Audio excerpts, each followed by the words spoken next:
I'm off out to see my friend Mel's new gallery, and I thought I'd show you what I'm wearing for a casual hang. So my little Converse again, it is definitely sneaker weather at the moment, so they're on my feet most of the time. These silky PJ pants, I love these. I got them from a brand called Cape Barnet, which has since gone bust, but they have massive pockets. Their selling point was that you could fit an entire bottle of wine in one of the pockets, and I was like, sold, got me. And then you can't really see because it's black, but just a plain black long sleeve t-shirt, a little corduroy blazer with the puff sleeves, and an enormous stack of purple necklaces. I love the noise that they make when I'm walking along, and some little purple gummy bear earrings, which I bought a pack of earrings off Vinted because they had some big hoops that I liked, and these were in there, and I kind of love them. They're so kitsch. And then zebra print handbag, matching the shoes to the bag, which is a bit, I don't know, matchy-matchy. I know that's frowned upon, but I just like it. It kind of pops. So that's, oh sorry, my camera work is disgusting today, so you might be a bit seasick. But yeah, that's my look. That's how we're doing. Off out to see my friend Mel's gallery. So I'll catch up with you in a little bit. Mwah.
Oh, he's gorgeous.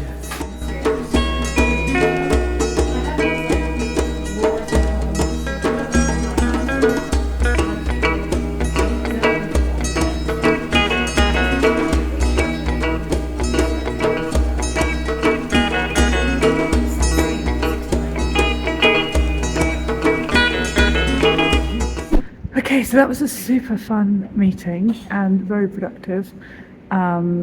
Basically, she's opening this brand new gallery, and she's got like this artist submission process which she's using. So you have to pay a submission fee and then put in a proposal, and then she'll decide kind of what work that she likes. She said she really wants to show work that like says something and matters. She doesn't just want to show pretty paintings, which I love that. But there are a few exceptions where she's inviting artists that she really loves to show their work.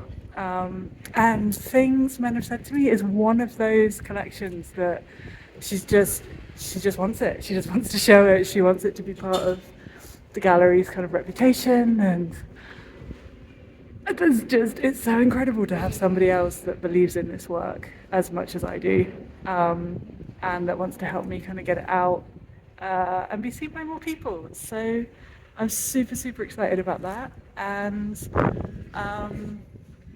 I think we're going to kick off some end of January time and have the show kind of up throughout February, March.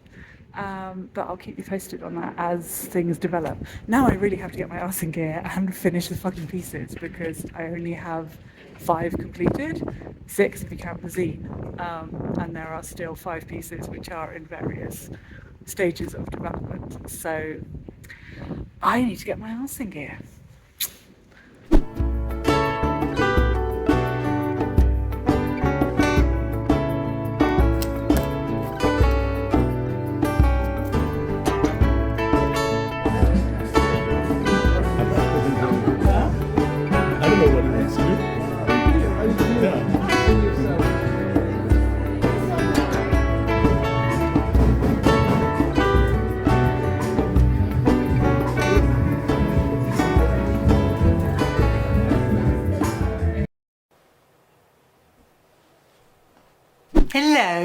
very excited because my last vlog has just gone up and people are watching it and people are saying lovely things and asking for more, and it's got me all buoyed up to record more stuff. So that's what I'm going to do for you today.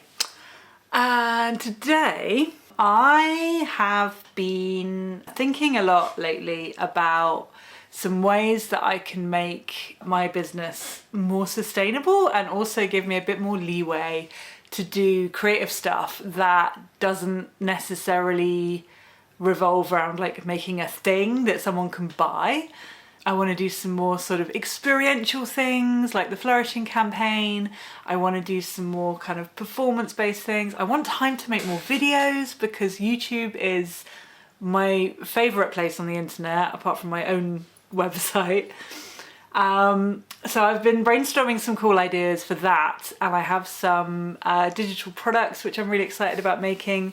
There's a survey going out to my newsletter audience, which may have already gone out by the time you read this, but kind of asking people what they'd like to see. It probably will have gone out by the time you see this. And I'm also putting together a sort of, it's a bit like Patreon, like a pay me a little bit every month kind of model. But I'm not using Patreon because I am very much of the thinking that you should build your house on your own land, if that makes sense. Yeah, I can be in complete control of kind of what I'm offering, and I just want it to be really simple and really easy to understand, easy to do. Today I'm going to make some. I want to write kind of what people get, and I want to put the web page together. And I also want to make some graphics because, you know, what's the point of being an artist if you can't make cool graphics for your own shit? So that's what I'm going to do today. The studio is spotless. We had our party. If you remember in the last vlog, I was talking about making cocktails for our big party. We had our big party, and as part of that, we opened up the studio and I have to put everything away, and it's kind of nice. Everything's like clean and clear. The tables are all like shiny and white, and I don't know, I feel really kind of energized by it. It feels really lovely. I want to just show you this.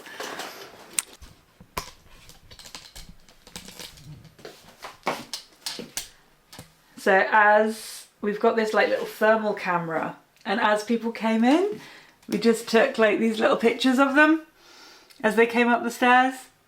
And I kind of want to do something with them, put them together in a little zine or a PDF or something and send it to everybody who came to the party, because I just think that's so fucking adorable. Make sure you can see me.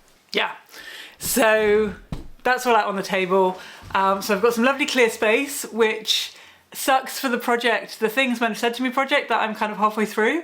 Because it's now all packed away and I need to pull it all out again. But it's really great for starting something new, which my AuDHD is very, very, very, very, very excited about. And I just want to do some graphics, do some lettering, and then scan it into Photoshop, and I can make some nice graphics to go for each of the 3 tiers. And I'll probably tell you more about that a little bit later. But that's what I'm going to be doing today. And I'd really like to have that all set up and ready to go so that I can send an email out to my newsletter list next week, and maybe even, we'll have to ask editing Ellie if she'll let you know, but maybe even have it available for you if you are loving my videos, if you want them to be more frequent. I know I'm a bit sporadic. If you love the art that I'm making and the cool shit I'm doing in the world, then it's an opportunity for you to make sure it keeps happening as well. So yeah, if I've got everything ready by now, then editing Ellie will pop in now and tell you all about it. Hello, it's Editing Ellie here, as promised, and I want to tell you a little bit about the Friends of the Haus, which is this thing that I've just made, which is like a Patreon, but not a Patreon. I know I was talking about being like platform independent and building on your own land and stuff in the video just before, but I actually ended up using something called Ko-fi or Ko-fi, which just seemed to be the simplest and most usable option. It's a really nice platform, it's a really nice company, I really like it. Here's the thing, 90% of what I make and put out into the world I do for free, and I love it that way. I love being able to share videos with you. I love being able to share my weekly email with you. And I love, you know, building a community, building a house. That's the House of Cats. It's not an actual house, it's a virtual house. All of that I do for free, and I love it. It brings me so much joy. And basically, you becoming a friend of the house means that you're supporting my work, you're supporting my art, you're supporting the community that we're building together. And as a little thank you, I send you some extra treats. So there are 3 tiers. The first of which is the Eternal Gratitude tier, which is €3 a month. And for that, you get my eternal gratitude for keeping the lights on and supporting my work and just showing that you're picking up what I'm putting down. And the knowledge that your contribution is directly enabling me to keep making more of the work that you love. The second tier is called the Culture Vulture tier, and it's €5 a month. And in that, of course, you still get my eternal gratitude, you still get the knowledge that you're contributing. You also get early access to YouTube videos. That's 24 to 48 hours before they go on general release. So you get a sneaky peek before anybody else does, which is really cool. You also get to give your input on video topics that I might be playing around with, podcast guests that you want me to have on the podcast, any kind of like questions that you want me to ask them, that kind of thing. And you also, which I'm most excited about, I had so much fun putting this together, you also get a seasonal list of cultural recommendations, books, movies, podcasts, YouTube videos, articles, artists I think you should explore. I popped a cocktail recipe in there, one of our favourite like seasonal cocktails, and all of it is kind of themed around the season. So obviously what we're going through at the moment in the northern hemisphere where I am is we're going through autumn, so everything's kind of cozy, kind of a bit witchy. Yeah, it's really good fun. I had so much fun putting it together, and I've had some great feedback so far. People are really loving it. So you get that when you sign up immediately, and then that's delivered 4 times a year in line with the quarter days, so the solstices and the equinoxi. And then the top tier is the Rich Auntie tier. This one's really cool. That's €15 a month. And for that, you not only get everything in the previous 2 tiers, you also get first dibs on new artwork. That's a full 48 hours exclusive preview before everything goes on general release. So you can take your time, you can pick the piece that you like. Very exclusive, very cool. And finally, there's also a quarterly seasonal live stream on this tier. So once a quarter, you can come and virtually hang out in the studio with me. I'll show you all the magic I'm cooking up, stuff that I maybe haven't shared in YouTube videos and things, the stuff that's actually kind of going on and coming down the pike. We have an open Q&A, and you can do it all without putting any trousers on because I will never know. So yeah, that's the Rich Auntie tier. I think it's going to be really good fun. I think it's a really cool way for you to support the work and also kind of have some input into what you'd like to see more of, and help me do some more expansive things, more creative things, take some more risks, do some more art projects that don't directly correlate between making a thing and selling a thing. So for example, the Things Men Have Said to Me European tour, I'd really like some funding to get that off the ground. Experiential things like the flourishing treasure hunt that we just did, that was amazing fun. Videos, puppets, movies, weird shit. Like if you want to see it, if you want to see what's going to come out my crazy brain, then this is the way to make it happen. And I can't wait to welcome you into the fold. I'm super excited about it. I hope you will be too. And okay, back to filming Ellie now. Let's get back to the vlog. Also, I just wanted to tell you, if you saw the last vlog, you'll know that I'm in a book club. And if you didn't see the last vlog, hey, I'm in a book club. And the book that we were assigned this time is Demon Copperhead by Barbara Kingsolver, which I got at the library, of course, because libraries are fucking awesome. You know, you can just go there and they let you take books away with you. You can just bring them home. You don't have to pay for them or nothing. It's fucking magic. Go to the library, it's great. Anyway, I digress. I was really grumpy about this. I did not want to read it. I was like, I do. And last night it's due back at the library in like 3 days or something. Last night I sat down and I was like, all right, let's give this a go. Let's give this 50 pages and see where we get to. I'm now 70 pages in and I fucking love it. So yeah, I don't know what that says about me other than I'm very grumpy and cantankerous and I don't like being told what to do. But loving this.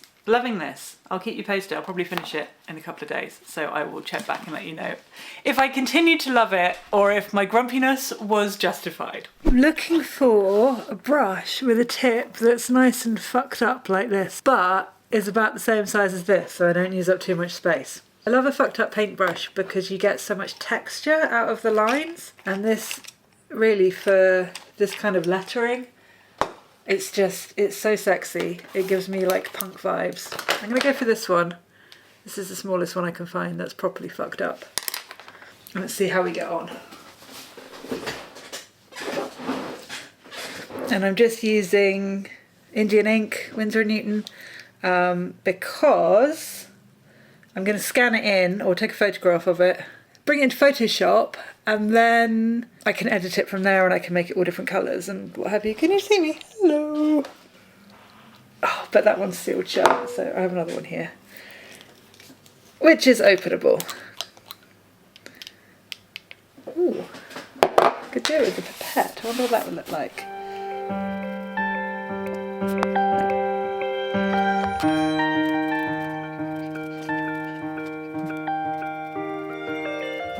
So much of the art I make is done on the computer. It's really strange. Like a lot of it is done in Photoshop and it's editing graphics or lettering or photos, editing videos, that kind of stuff. And it's not the most like vloggable content. Like here's me just sat in front of the computer editing a video for 23 hours. But it makes up a big part of my life, you know? So this is the reality of it. Sometimes I get to splash paint around. Other times I'm just editing stuff. But you can watch me do the graphics. Let me show you. I have this ancient Wacom bamboo tablet, which is 10, 12 years old. And actually, cleaning up drawings, cleaning up images in Photoshop is one of my favourite things to do. It sends me into like a fun state, like it's just completely relaxing. I absolutely love it. So that is what I'm going to do now. And you can watch me if you like.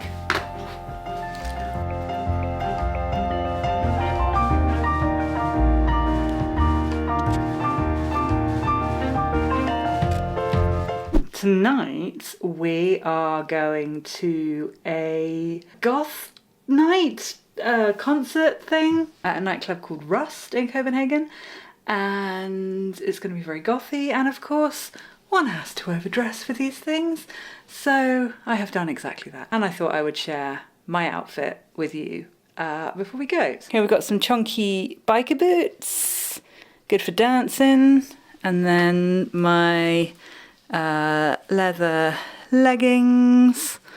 I'm just wearing a little kind of vest underneath in case it gets hot, and then this t-shirt with the skull and the poppies, and then my studded bangles and these like sheer polka dot arm warmer things, and then on the other side my favourite studded cuff. This was a present to 15-year-old me from 42-year-old me, because I always wanted one when I was 15 and I could never afford it.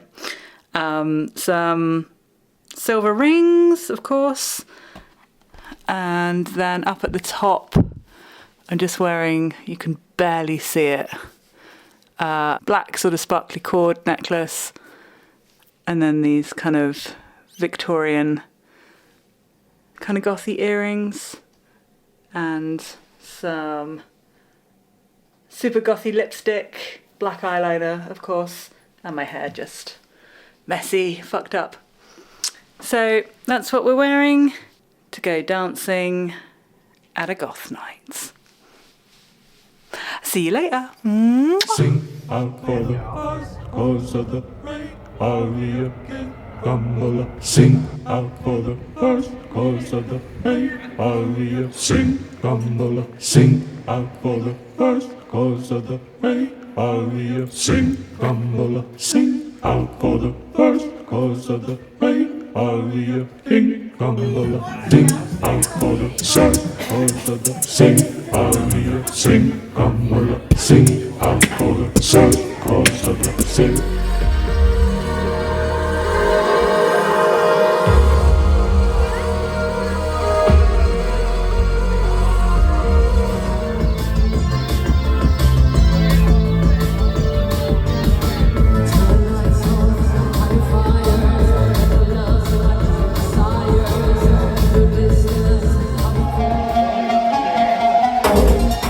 This one is called Hard Drive.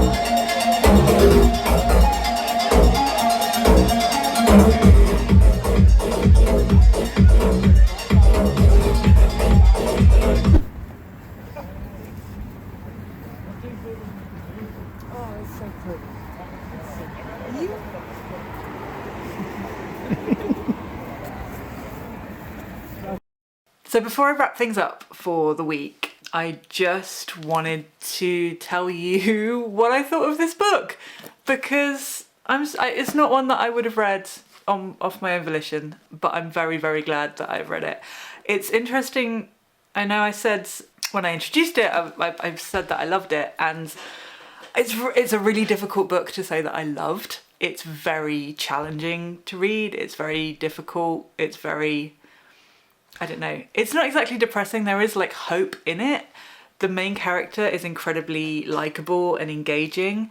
And I think for me, what really kind of hooked me in is that, I mean, it's about poverty basically. And as somebody who was born into poverty and grew up in poverty, there was a lot about it that was very, very close to home. And I think, I don't know, perhaps if you haven't had that experience, this would just be like, oh my God, this is so depressing.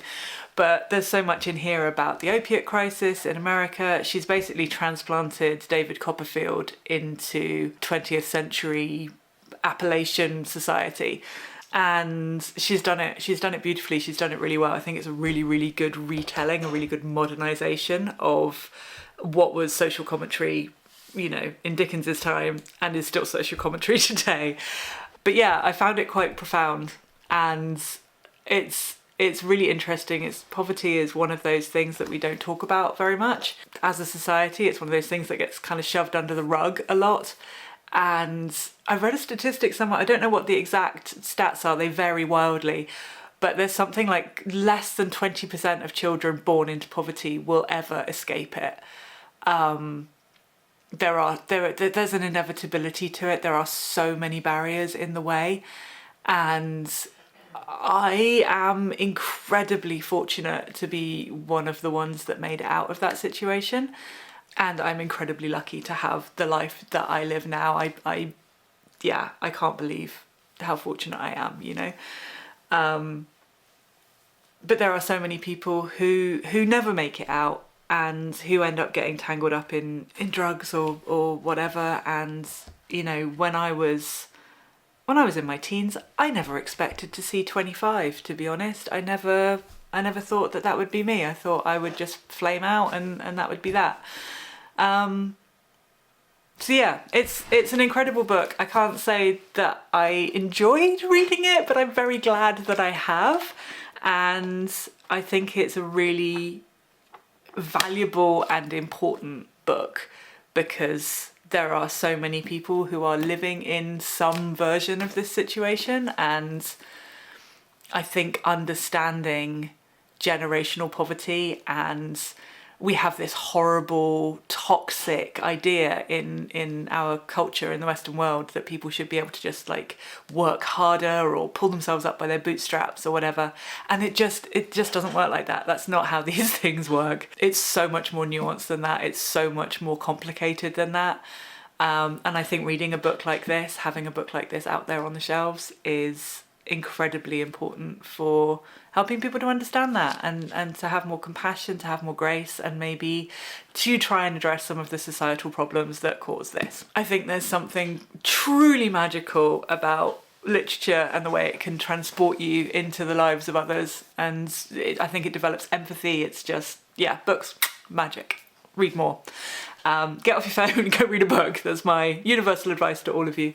Anyway, I recommend reading it. It's a fantastic book, and yeah, thank you to the book club for making me read it, because I don't think I would have done otherwise. And yeah, it was profound. It was great. So that's it from me today. I hope you have enjoyed spending some time with me over the course of my week, and I'll see you in the next one. Bye bye.